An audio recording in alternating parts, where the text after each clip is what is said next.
Good morning everyone. Welcome back again to my channel. Ngayon po meron akong idea na ibibigay sa inyo or tips para sa mga baguhan pa lang na nagmumotor.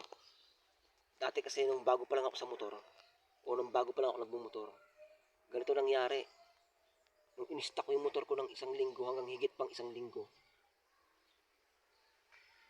naging pigil po yung takbo niya. Yung ikot ng gulong, kabilaan.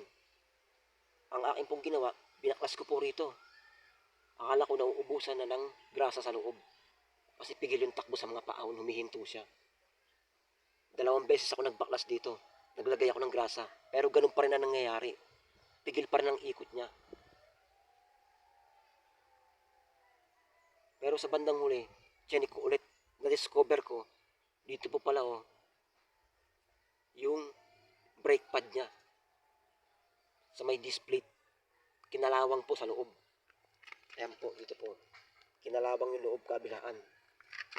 Kaya pigil po yung takbo. Ganoon po ang mangyayari niya pagka ang motor nyo ay na-stuck ng matagal. Lalo na po, nababasa ng ulan. Kabilaan po yan, ganoon ang mangyayari. Para hindi nyo po baklasin dito, ang gagawin nyo lang po, papahiran nyo lang po ng langis dito. Yan, kahit yung brake fluid, pwede na po yan, kabilaan dito. Pahiran nyo para hindi na kayo mahirapan, para hindi na kayo magbaklas.